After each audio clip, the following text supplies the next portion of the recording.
Today we don't. Today we don't.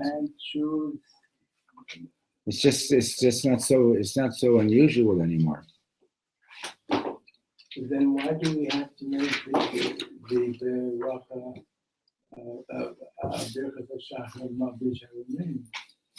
Because that's what he called it. You're thanking Hashem every day for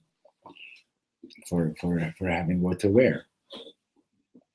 Shechiyanu is like an unusual, like something extra special. A Yom Tov, a special event and so on. But like a Thanksgiving meal, like even on Channukah, like for example, the mitzvah is lighting the candles, right? There's no particular celebration with having a meal, but if you had the meal, you say Divrei Torah, so then it becomes the Kesudas mitzvah. But there's no Shechiyonu on that. The woman comes from India. On that subject, a fellow that I've become friends with, he's in the process of becoming a bear. Yeah. So we asked a question of Shabbos. So this will be his first time. He will be involved in Hanukkah. So he intends to light a menorah. So he wants to know if he should do the Shechiyonu. So I said yes. He's going to light his first candle with Shechiyonu anyway. No, but why is he going to light the menorah? Is he Jewish already? Not yet. So then he shouldn't make any brachos. Ooh. I didn't know that. Yeah. Unless the Rav that he's working with has already told him to start practicing, Yiddishkeit or something else. But otherwise, no. Okay, he comes Friday night. Yeah. How's he can't say a Sheket Channukah mitzvah if he's not a Yid yet. Right? What page were we on?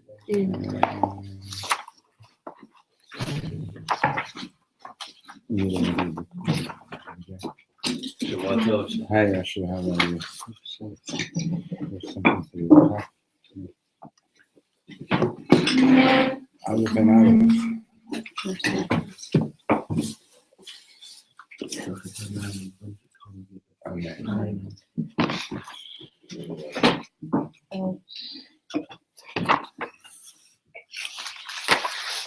Okay, so we did. Remember what page we were on? 144. We did. There's another knock. Jessica, you want to get the door, please? I think there's another knock.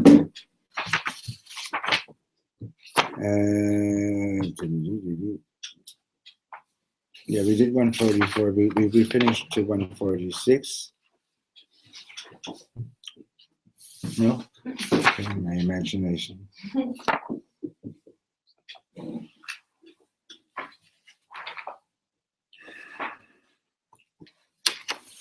Okay, that's a good story.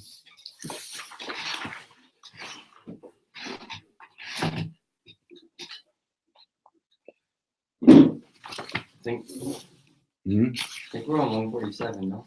Yeah.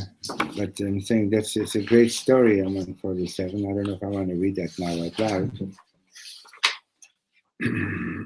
And it's a famous story about that the Baba Rebbe told, and he would tell it on Sukkot, that Reb Nachman Chernobler was very, very poor, and the only possession that he had that was worth so money was that he had a pair of tefillin of the Baal Shem Tov. And somebody was always asking him to buy those tefillin. He wanted to buy the tefillin from him, and his Rebbe kept on saying to him, we're starving, sell the tefillin so we can have some food in the house. and he wouldn't part with the tefillin. It happened that one year it was impossible to get an esrog, and one person in the community managed to bring an esrog from some other town, and he figured, okay, this is his chance to buy the tefillin. No, I'm sorry. So he goes to Reb Nachman and says, would you like to buy the esrog? So he said, yeah, very much. It was the only esrog in town. Anyway, in order to buy the esrog, he sold the tefillin. Erev Sukkos, his wife sees that he's got an esrog, and she knows that it was impossible to get an esrog. Like she says, how'd you get the esrog? Oh, so-and-so brought it, and how much did it cost? It cost so much and so much, and how'd you get the money? She figured it out. He sold the tefillin. So she got so angry, she took the esrog and threw it down and made it puzzle. So if you just go to let's take a look. Middle of page 148, right? The line starts with the word atem. Atem yecholim l'ta'er lachem. You can imagine. Everybody found it? Mm-hmm. Yeah. So atem yecholim l'ta'er lachem. You can imagine. איך הרגיש רבי נחום שנייה לאחר שהיא פסלה את האתרוג. הלא הוא נותר בלי כלום. Can you imagine what he felt like? The esrog is puzzled, he doesn't have the tefillin anymore. ויותר עמוק, and even deeper than that, אתם יכולים לתאר לכם את החרטה הנוראה שמילאה את האישה המסכנה. Can you imagine the terrible regret that this poor lady was feeling? So מה עשה רבי נחום? What did רבי נחום do? הוא אמר לאשתו, פייגלה, תקשיבי לי, listen. פייגלה, היה זמן שהיו לנו התפילין. אין לנו אותם עוד. There was a time we had Baal Shem Tov's tefillin, we don't have them anymore. היה לנו אתרוג, we had an esrog. עכשיו אין לנו, we don't have that either. הוא הפסיק לרגע ואמר, and he stopped for a moment and he said, אבל פייגלה, את יודעת מה? את יודעת מה יש לנו? You know what we do have? יש לי אותך ולך יש אותי. I have you and you have me. גוואלד כמה זה נורא ונשגב. That's so awesome. והוא הוסיף פייגלה and he said, שיהיה שלום בינינו, let there be peace between us. הבה ונשמח זה בזו, ושתהיה לנו שמחת יום טוב אמיתית. Let's rejoice with each other and have real simchas yom tov. So, right, that's an awesome thing. Imagine that's right. You got to be like you really got to be on the level to be able to do that, right? וכל שנה היה הבבא ורבי הזקן אומר אותו דבר. Every year, the Baba Rebbe would say the same thing. הוא היה אומר שאי אפשר לקלוט את זה. He says you can't absorb this, כי זה לא שקודם הוא כעס ואז זכר שהתורה אוסרת לכעוס. It's not like first he was angry and then he remembered that the Torah prohibits us from getting angry. ואז נכנס לחדרו כדי להירגע ואז חזר, and then he went into his room and he calmed himself down and then he came back and said that. In other words, he wasn't angry in the first place. He was on such a high level that there was no question about anger whatsoever. So, page 149, כלומר, איך אפשר להיות במדרגה כזאת? How can you possibly be on such a level? אלא אמר הרבי מבובב, so the Baba Rebbe said, רק צדיק ונשגב, המוסר את עצמו לקודש בריך הוא בכל רגע, only a very exalted high tzaddik who gives himself over to Hashem at every moment, יכול לעמוד בניסיון כזה, can manage to stand or succeed in such a test. רבי נחום היה עובד את השם בכל שנייה. I asked Yocheved Rindenauer, who was here last week, she's a direct descendant of Reb Nachum Channukah. So it's only somebody who was like serving Hashem at every moment could manage that. Lo haya shum davar acher b'libo, there was nothing else in his heart other than God. V'lachen kishu shama sheyesh efsharut la'asig et chok ve'elef rubel, So when he heard that you can get an esrog for 1,000 rubles, היה ברור לו שהוא חייב למכור את התפילין ולקנות את האסרog. So it was clear to him that he has to sell the tefillin and buy the esrog. וכאשר פגלה פסלה את האסרog, and when his wife ruined the esrog, היה ברור לו מה הוא צריך עכשיו לעשות. It was clear to him what does he need to do right now. לגרום לה להרגיש טוב. He had to make sure that she feels okay. כי זה מה שהשם רוצה ממנו. Because that's what God wanted of him right there at that moment. זה הדבר הגבוה ביותר שהוא יכול לעשות באותו רגע. That was the highest thing that he could do at that moment. Right? In other words, what he's saying is, what he's telling us in this story is that every moment is in a certain sense a beginning. Okay? You had plans to do this and that and that and that, who knows what, right? And it didn't work out. So instead of focusing on what didn't work out, the focus is, okay, so this is my situation right now. What is the best thing that I can do right now? Understand? That's the mahalach. What's the best thing that I can do right now? Which direction do I need to go? Okay? And that's the avodat Hashem. Understand? He's looking at the situation. Okay, I don't have the tefillin, I don't have an esrog, but how can I serve Hashem at this moment?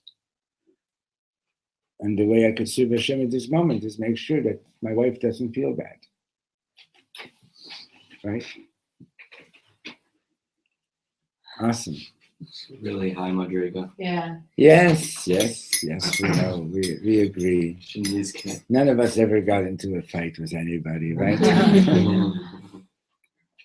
Or maybe in that moment, being able to take the high road, but then later when it all sets in, it's and like, then okay. being like, why did that person do that? I don't have tefillin. The delayed reaction. Did you see the movie Ushpizin? Yes. Yeah. The whole intro thing. That movie is based on 3 stories. It's one of them. The script of that movie is based on 3 stories, and that's just one of them. That's what made me think. Yeah. Wait to see it. It's okay. Have you seen it? That's the way, It was filmed in this April. that's the way a person should react. Yeah, but look, let's put it this way. Yesterday we were, we were talking about that. You have to be careful. There's a Yetzer Hara that says, and there's a Yetzer Hara that appears like a Talmud Chacham. Okay? The Yetzer Hara that appears like a Talmud Chacham says, you got to be perfect. And if you're not perfect, if you really messed up, then you're not worth anything. Okay? Now, maybe that Yetzer Hara is not so directly operant with us all the time. But for example, how many times have you encountered a teacher or a rebbe that you discount whatever they're telling you because you see their flaws? You see that they're not so perfect. Right? A number of years ago, after Reb Shlomo was nifter, so I was at the Karlebach Shul for Simchas Torah, as to sort of be the rabbi for Yom Tov, and I took a break during Hakafot, like around 2:00 in the afternoon, and sitting outside on the stairway where there was like 6 or 7 girls that had come in from Crown Heights, and like a couple of them like had these amazing faces, like a menorah, And I went over to them, and it was obvious if they came in from Crown Heights and Simchas Torah, like they were sort of like looking for something else, right? And so I went over to them and I said, it's pretty obvious that you're rebelling, but I want you to know one thing. you're very likely not rebelling because you're against Yiddishkeit. You're probably rebelling because you know how beautiful it could be, and for some reason or other, it wasn't delivered to you that way. And a couple of them looked at me and said, like, how did you know? Because it happens a lot. It happens a lot for many of us, right? Mhm. Like, so maybe I myself forgive myself, for not being perfect, but it often happens, like, you got to watch yourself, like, like, oh, I'm not going to this shul anymore because the rabbi is like this, or because the chassan is like that, or because this one is like that, right?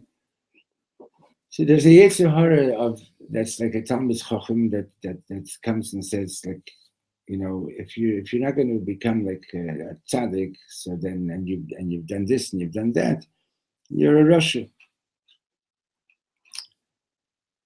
The fact is that in this world there is no real perfection. Like you guys are into math a little bit, yeah. So there's no straight line in this world except in a geometry book. You know that? There's no such thing as a straight line in this universe. What do you mean? Literally. Like, You can draw a straight line on paper, but if you take that line and just keep on extending it, it's not going to be straight. Mhm. Okay? Kotzker Rebbe said there's no ladder as straight as a crooked ladder. Right? You take a ladder and you hold it straight up. Let's see if you're going to climb up the ladder. Impossible. You have to make it crooked. You have to tilt it. Right? Okay. So Titain Emet Yaakov. There always is some degree of compromise in this world. The question is, are you giving up on the truth, or are you working towards getting closer to the truth? Okay? Well, there's no way to know that. But There's no real way to know that. yes, there is. In other words, you can say, I know that I'm making a compromise right now, but I'm doing it with a vision. And it's not like I'm not giving up on the truth. I'm compromising right now because I have to. I'm compromising right now because I'm dealing with Esav. I'm dealing with Lavan. I'm dealing You're saying dealing it doesn't with have to be like a specific truth. It's just like you're heading Right. in like a specific direction. right. Now I'm not giving up on getting closer and closer to the truth. Okay. So the what was your question, Michal? Do you remember? I was answering your question basically. We should always be like this. Yeah. Sorry? We No, should if always you try can, to be if you can try to be like this, but just be careful that when you're not able to achieve the best all the time, that you don't give up on working towards making things better. But that wasn't my question. What was your question? The question was, did the physicist of the estrogen derive? Should one try to be that way when someone does something against me? It depends. You're making a very general question, and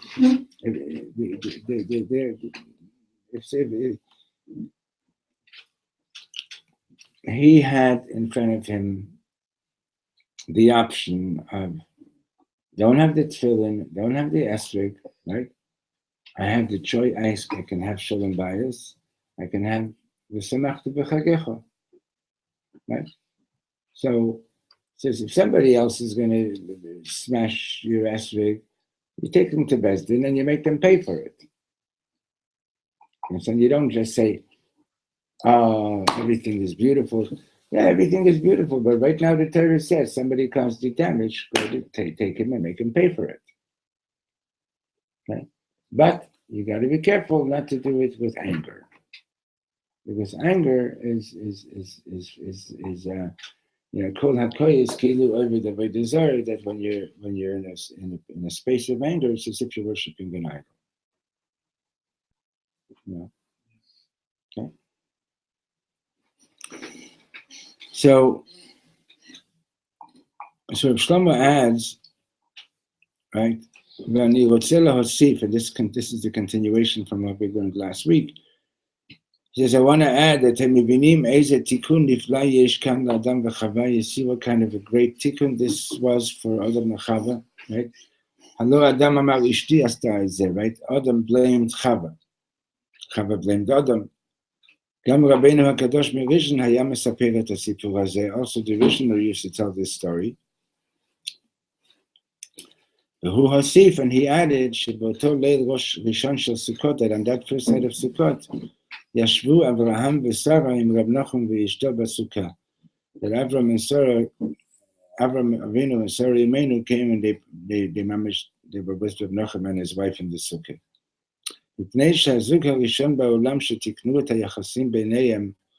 Because the first couple in the world that fixed their relationships, Hayu Avraham Avinu v'Sara Imenu. And mi yodea, ulai me'az Avraham v'Sara lo haya ba'olam zug kemo Rabbi Nachum v'Ishto, anachnu lo yodim. Okay, so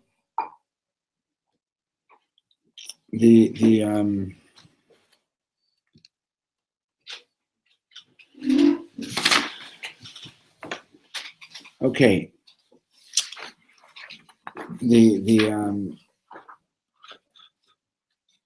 just to relate it to what we were talking about in relation to Channukah, and he's gonna relate it now here as well.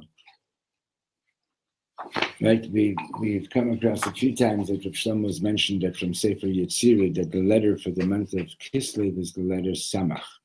The letter Samach is a circle.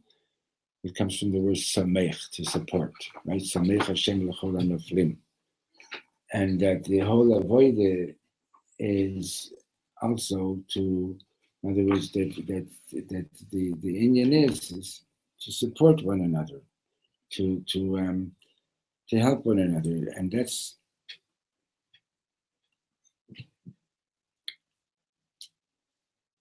like, what do you do with your menorah? Where do you light your menorah? You light it in a place where others can see it, like Pirsume Nissa. And on a certain level, it's not just that you're finding your own light and you're illuminating the world with your own light, but it's also to let others know that the same way that I have this pure light within the deepest essence of my being, you also have it. Okay? And that you also can find that deep, beautiful light within yourself to see.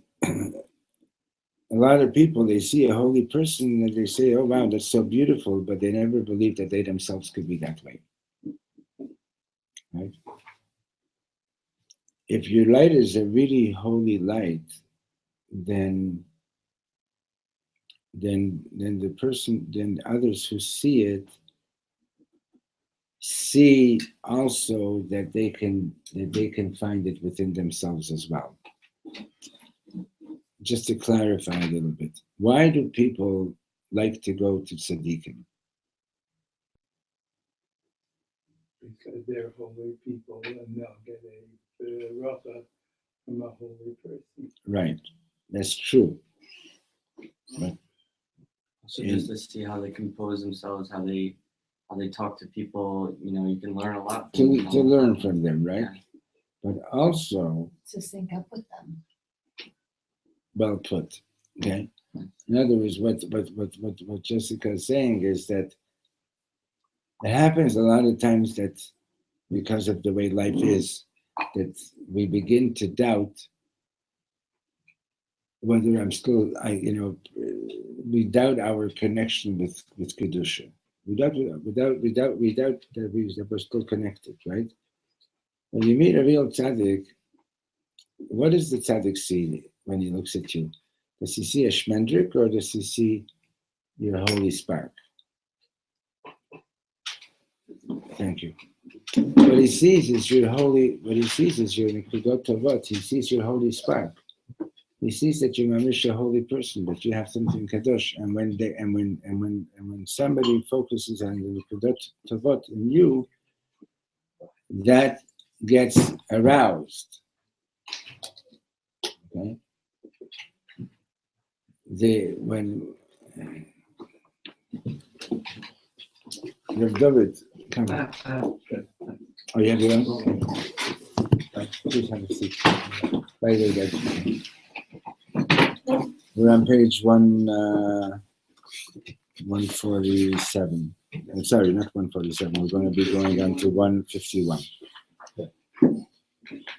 Right, this is going back to Reb Nachman's teaching of focus, Reb Nachman's teaching of Azamra. As Reb Nachman says, whatever you're focusing on in the other person, that's the space you're putting them into.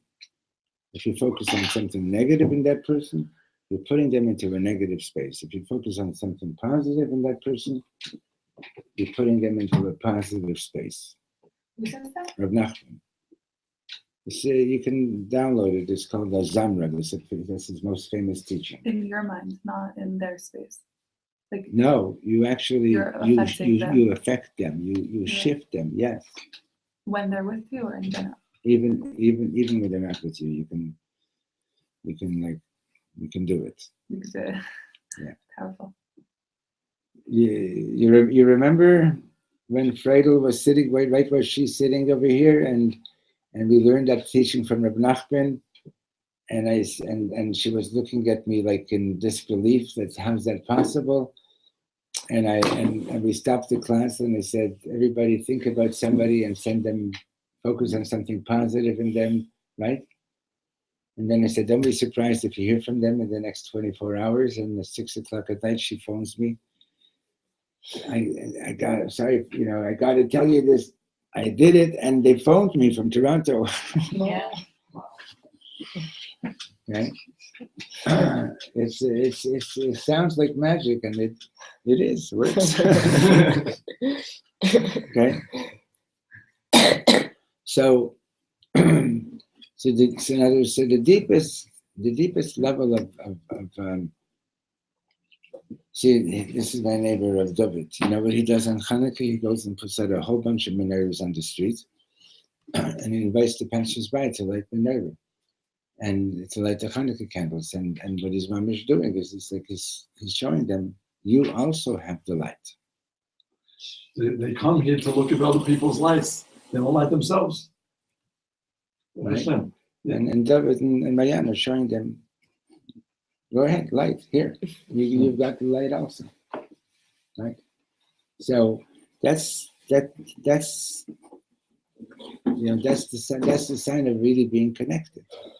That it's not just you found your own light, you can see the light in another person as well, and you can ignite that too. Okay? How is it known that Tzaddik looks at you? He sees the kedusha within you. Maybe that sees an ordinary person. How do I know? I didn't put it Good. that way.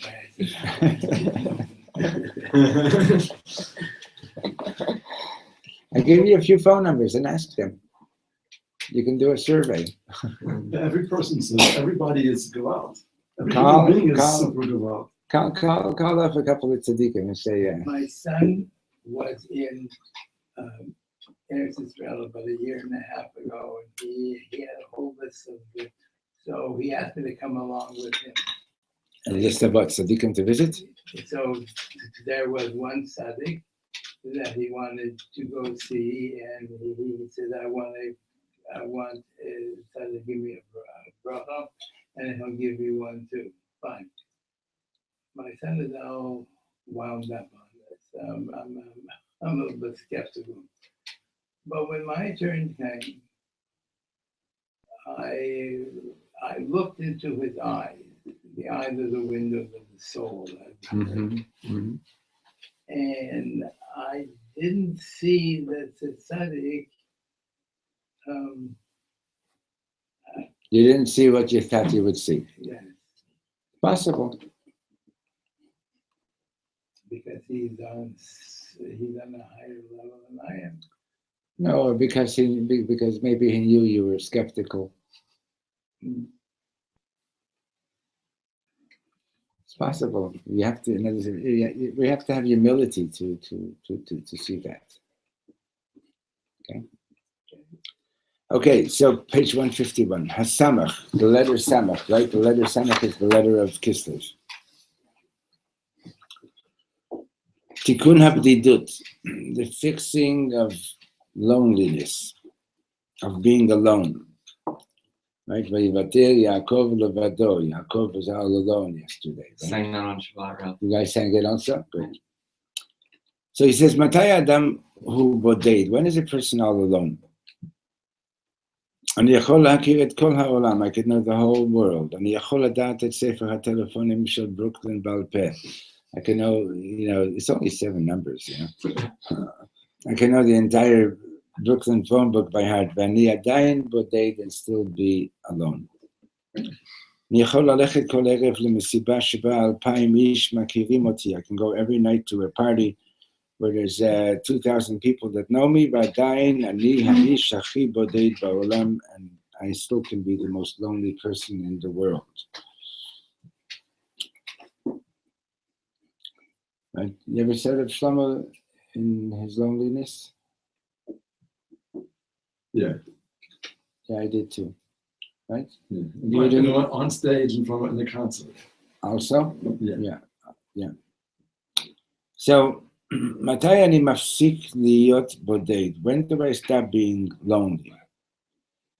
כשיש אדם אחד בעולם שנותן לי שמח.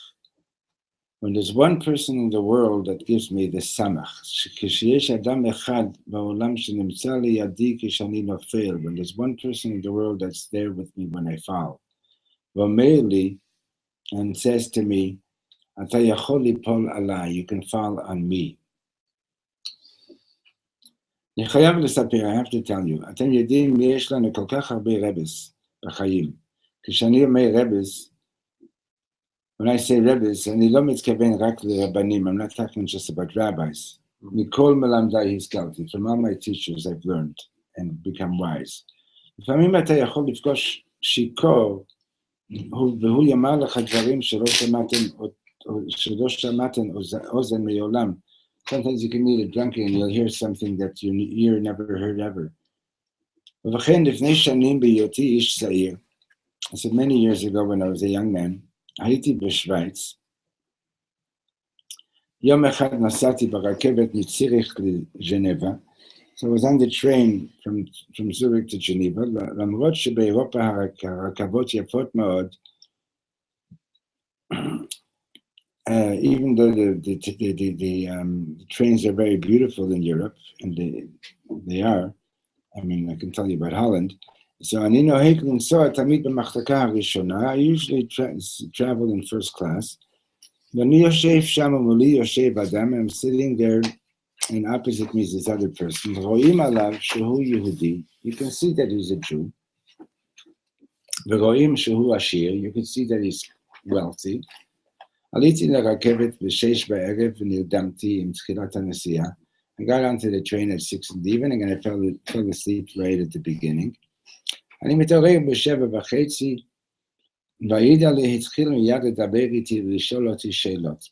up an hour and a half later, and this Yid starts asking me questions. He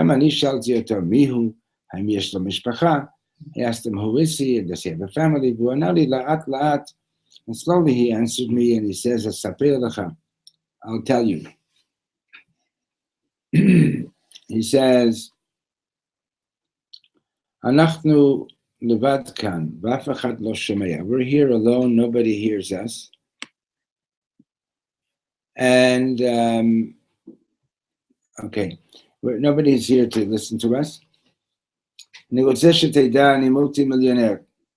multimillionaire. אבל אתה חושב שיש לי משהו? But do you think I actually have anything? אין לי כלום. I have nothing. אני האדם העני ביותר בעולם, I'm the poorest man in the world. יש לי בית בז'נבה, בית בפריז, בית במונטה קרלו, בית בריו דה ז'נרו, משפחה אין לי, but family I don't have. אשתי נוסעת כל הזמן מבית אחד לשני כדי להשגיח. My wife is traveling the entire time from one house to another house to watch over them. יש לי 3 ילדים, I have 3 children, ואינני יודע היכן הם, I don't even know where they are. אני אף פעם לא רואה אותם, I never see them. הם מסתובבים בעולם, עסוקים בלבזבז את ממוני, they're traveling around, busy spending my money, wasting my money. בעצם אין לי אף אחד, I basically don't have anyone. So says Reb Shlomo, זה היה בשבילי שיעור מאלף. This was like a shocking lesson. האור של חנוכה הוא כשאני מגלה שאשתי, הילדים שלי, המשפחה שלי. The light of Hanukkah is when I discover that my wife, my children, my family, הם ממש ברמה של המליך עוד סמך בשינה. That you're ממש on the level of the letter samach and being there to support you when you're not standing. כולנו סמוכים אחד על השני. We're all depending or leaning on one another. ומתי אני צריך את הסמך הכי הרבה? When do I need this support the most of all? לא כשהכל יפה, not when everything is beautiful, אלא כשממש חשוך, but when things are ממש dark.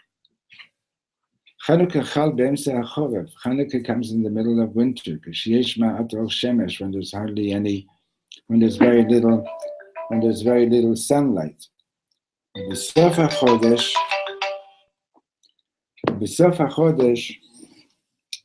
it's at the end of the month, כשאפילו אור הירח כמעט נגמר, it's at the end of Kislev, when there's hardly any moonlight. ממש חשוך, ממש dark. לכן האור של חנוכה כל כך עמוק, the light of Hanukkah is so deep. אתם יודעים שלפי הגמרא, איש ואישה מתייחדים בחושך דווקא. According to the Gemara, husband and wife are together dafka in the dark. בחושך הכי גדול מתגלה האור הכי עמוק. In the darkest, in the greatest darkness is when the deepest light gets revealed. Right? כששום דבר לא נשאר לי, when I'm left with nothing, כשאני פושט רגל, when I go bankrupt, כשאני כמעט נגמר, when I'm almost finished, כשאני בדרך החוצה, when I'm on my way out, חס ושלום. אז אני מגלה פתאום את הסמך, that's when I discover the סמך, אז אני יכול למצוא חבר אמיתי, that's when I can find a true friend. Right? מתי התחיל התיקון של אדם וחווה? When did Adam and Chava's תיקון begin? אחרי שאיבדו את הכל, after they lost everything. Right? הקדוש ברוך הוא נתן להם מצווה אחת והם איבדו אותה. Hashem gave them one mitzvah and they lost it. לא נשאר להם דבר, they had nothing left. אתם מתארים לכם איך הרגישו ערומים חסרי כל. You understand how they felt? They were naked, they were lacking, and they were lacking in everything. אז הם התחבאו יחד בתוך עצי הגן. Then they hid together among the trees of the garden. והם הבינו כמה הם צריכים לחזק אחד את השני. That's when they understood how much they have to help, how much they have to support one another, right? So that's, you understand, that's sort of like the tragedy of life is that we don't learn these lessons until we're like really in trouble, right? Why can't we know this when everything is good, right? Why do I have to wait to be like to hit rock bottom before I can actually start ascending, right? That's one of the principles also in AA, right? It's like the alcoholic hitting rock bottom. Only then can they start really getting back on their feet. You want to say something? No? That's the first step. Which you recognize what the problem is, and because of the problem, you're about to become a manager. That's Right. the first step. That's the first one. I know. So the again going back to what I said earlier, right? Is to recognize that at every moment, when we were talking about Reb Channukah, at every moment it's really a beginning. You can, in other words, you can look at every moment and say, oh, this, like, this is just crashed, this is over, it's finished, it's destroyed. Or you can say, what's the next step? This is the beginning of the next moment. This is the beginning of the next step, right? What do I need to do now? And by being connected with Hashem, so that's hitchadshut, right? Hashem is ein chadash tachat hashemesh. Shlomo Melech says there's nothing new under the sun, right? But above the sun, hakol chadash, everything is new. Right? When Abraham says to HaKadosh Baruch Hu, but I don't, you're promising me all these things, but I don't have anyone to inherit me. So it says, Vayotzei oto hachutza. He took him out, and he says, look at the stars. So the Mefarshim, and can you count them? That's how many your children are going to be, right? So the Mefarshim explained that Avraham Avinu was like a great astrologer, and according to his knowledge in astrology, he knew that he was not destined to have children. And when it says "Vayotzei oto hachutza," it means that Hashem took him out of the system. The whole thing about astrology is that there is, God, in other words, there is a system by which Hashem conducts the world. When we say Ein Mazel Yisrael, that the Jews don't have a zodiac sign, they don't have Mazel, it doesn't mean that there aren't Mazalot. There are Mazalot. There are, and believe it or not, real astrologers, give them your birthday, and when you were born, they'll come back and they'll tell you your whole history. Okay? So when we say Ein Mazal Yisrael, it means that you're not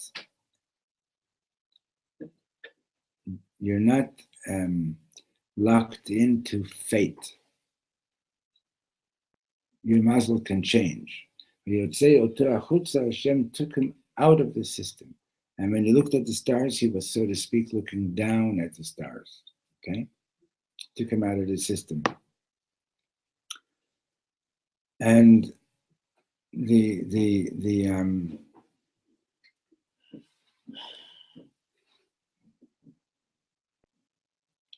right? So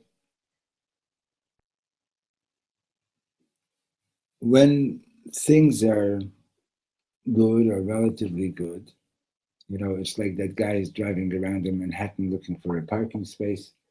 And he says, God, if you help me find a parking space, I'm going to give $20 to charity. And right then a car pulls out in front of him. And he says, oh, forget it, God, I managed on my own. Right? We think that, when things are going okay, like I'm doing it all by myself, right? That's our tragedy. Is that we think that I'm okay, like God, I'll see you on Rosh Hashanah, or something like that. I'll pay my dues, but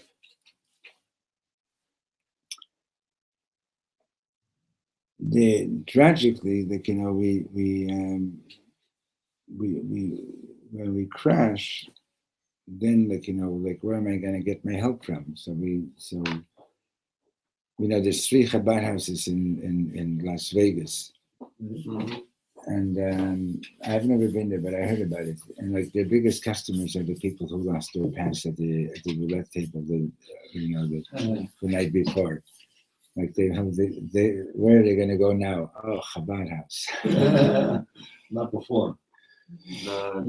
One Reb Shlomo told me that they wanted to make their motto, "We take the sin out of Sin City."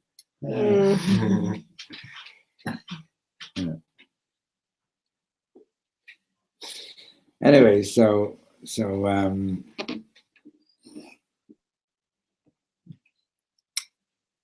right. Why did I start telling you about Abraham Avinu? He was looking down at the Yeah, astrology, I know. looking down at the But why did I get into that? My mind is a little bit preoccupied right now. The sun. What's it say? Huh? Something with the sun. Ein chadash tachat Oh, hashemesh. Ein Chadash, thank you. So what that's Right. Ein Chadash Tachat Hashem. So under the sun, thank you. I have a meeting coming up this afternoon. This a heavy meeting. Okay, so Ein Chadash Tachat Hashem. Under the sun, there is no Chadash. Right? But above the sun, it's all new. Okay. So don't ever think that you're locked into fate. That's the point. I have a question Yeah. about someone. Let's say you go to an astrologist or a tarot card reading. We're not bound by fate, but what happens when someone does read our future? Does that lock us in? There's a shaila. The shaila is asked in halacha that let's say an astrologer that has a good reputation, in other words, comes and says, "I know that you're planning to take such and such a trip on such and such a day, and my advice is don't do it." Okay, the shaila is, should you ignore it or should you cancel your trip? And so I know that some of the poskim say Ein Samchen Ala Nes. Right? So when we say Ein Mazal Yisrael, right, it doesn't mean that I'm not bound by Mazal at all. I'm not locked into it, but just so in relation to your question, no, you're not necessarily locked into it just because somebody read it. Your question is sort of similar to, like, the Gemara talks about dream interpretation and like, sometimes the same dream with one interpreter you get one interpretation, but the same, and with somebody else you get another. So sometimes it says over there that the dream will likely manifest according to the way it was interpreted, right? So similar to what we were saying before, if you're looking at a situation and you're looking at it in a negative way, it's likely to go in a negative direction. If you're looking at the positive, you can take it in a positive direction, right? But no, I don't think that a Yid is not allowed to believe that they're locked into something, right? Also, the lifeline on your hand, on the palm of your hand, can actually change directions. And just because it seems to be going in this particular way, it doesn't have to be that way. Just because the astrologer says that you're going in this, bless you, just because the astrologer says you're going in this particular way, it doesn't mean that it has to be that way. It goes back to what you're saying with the car, like trying to get parking. Right. Like, if you set an intention and you ask for something specific, then that kind of, or thinking about someone and thinking about them if we don't to vote on somebody, and then that person comes into your, Right. So it's the same thing. I think if you go on a trip with the intention of it's gonna be terrible because this person said it's gonna be terrible, then that's Like what if you you're believe what attracting. they say. But I think if you you have confidence that you can change, that there's no, maybe that was your fate in that moment, but now it's a different moment, and it's completely different, then, right? In a similar way, we can actually transcend some of our genes. Yeah. that the way we live, besides a field called epigenetics, which is called other thing, which actually changes the way we live, can be passed on, but that different genes can be turned on or off depending how we live and how we respond to different stresses in our life, in a positive or negative way. Correct. It's not set how those genes are going to express themselves. Right. Aren't there incidences where people's actions have changed their mezuzahs? I've heard that people can change their mezuzahs. I mean, some people say, this happened, better check your mezuzah, but mezuzah can be changed, can be made possible, become possible. How does a mezuzah become possible? I mean, really, was it just sitting there? The letter wears out somehow. He wants to say something. I have a story that's the flip of that. My parents were having trouble with having kids after they had me, and my What's dad. your fault? So my dad realized he didn't check his phone in like 7 years or whatever. So he checked it, and words pet rechem were just like smudged out, and they had twins. Wow. So those are twins because he fixed it. Yeah. What does that mean? The child coming out of the womb. It's crazy. True story. There's a lot of That's stories. what There's a lot of stories like that. Yeah. There's a lot of stories like that. And what, David? I'm not going to say anything about it because if I say anything about it, you might think I actually know something about it. Well, you hear things. Stories I can tell you, but Right. but to start explaining Yeah, this, well, that's all. I don't know anything. Yeah. Sure. That's above the What do we know?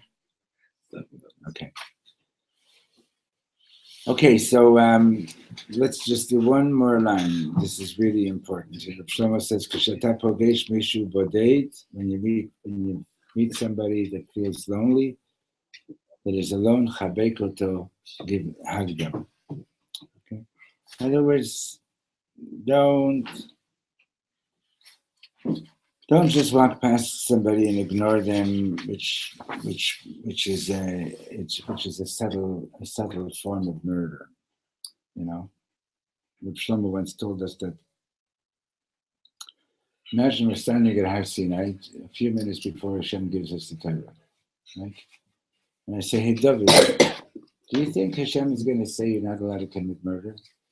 You're going to look at me, you're going to say, "Shalom, are you here or you're not here?" Right? You need to be told that not to commit murder, right? So on the street level, when Hashem says, "Lo tirtzach," we heard, "Don't commit murder." On a higher level, we heard, "Don't embarrass anyone in public." On a higher level, we heard, "Don't take your anger out on anyone." And the highest level, we heard, "Don't even ignore anyone." Right? So that's the avoider. Okay, so right, so just to sum up what we were doing today, the last couple of pages, is that that when you crash, that's don't freak out. You're going to discover that you're not really all alone, and the deepest level of your Channukah candles is that you not only light your own light, you actually inspire someone else to find their light and to shine their light as well. We continue Mr. Shem tomorrow. Okay. When are you going? Wednesday night.